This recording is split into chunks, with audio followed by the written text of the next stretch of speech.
So I hope you had fun with that particular exercise, building your own inside page based on some of the materials that I gave you.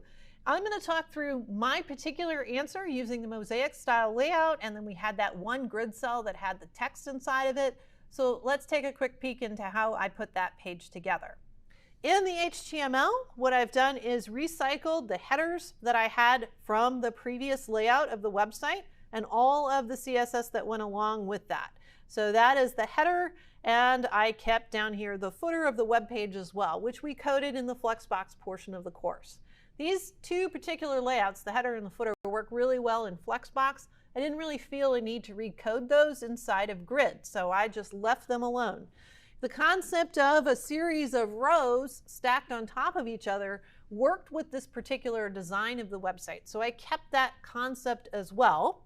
And so that meant that here inside of the content portion of this web page, I've set it up in the following way. So I have a section, I've given it an ID of donut. Here is the title of that section, Sharon McCutcheon, Donut Love. And then we have a series of images inside of an unordered list, as you would expect. So here's my unordered list. I have a list item. I've given them a class of D1 to D5, as in donut 1 to donut number 5. And we have images here with the images themselves and then the description that goes with them. And the descriptions are all the same. They're just donuts with sprinkles. Inside of number 3, I added a div with a class of author. It's an H3 for that particular heading, along with that particular text. And the links and so forth are all inside of it. That div with a class of author, once again, as always, managing our parents and children here, we have that div, and we have then after it the image. So that means that within this LI, we can use Grid to orient the text and the image on top of each other, and then they can separate at smaller screen sizes. So that's the technique that I used here with the overlapping grid cells. All the rest of them are pretty much the same, the LI with the donut image inside of it. Now let's look at the CSS. And so here in the CSS, all right, so here in the CSS, outside of all of the media queries, we have the following. So I have a donut image. I set that to its hack of a width of 100%.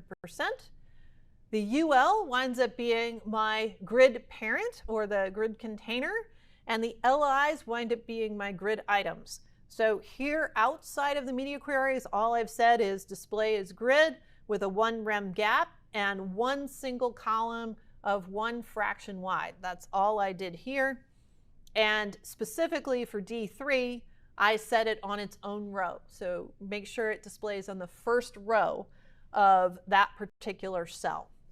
Then as we go into the media queries, down around line 476 in the CSS, this is where all of that starts. So here for the donut UL, I've set up my 2 columns with a minimum of 100 pixels and a maximum of 1 fraction because I want my donuts to be big enough.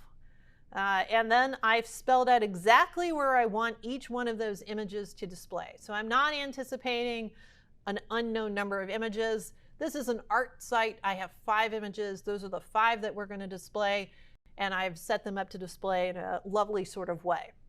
So the interesting part of all of this winds up being D3, which is, as I've told you is possible before, both a grid item and a grid container. So the first 2, the grid column and the grid row, make it a grid item, and that's indicating where it's going to display in the grid pattern. And then inside of D3, we also have its own grid, where we have 1 column and 1 row, as I have showed you before. So the D3 image and the author will both occupy that same single row in the single column that I had set up. Then I give my image an opacity of 0.2 such that my text becomes readable and the image just sort of whites out a little bit there in the background.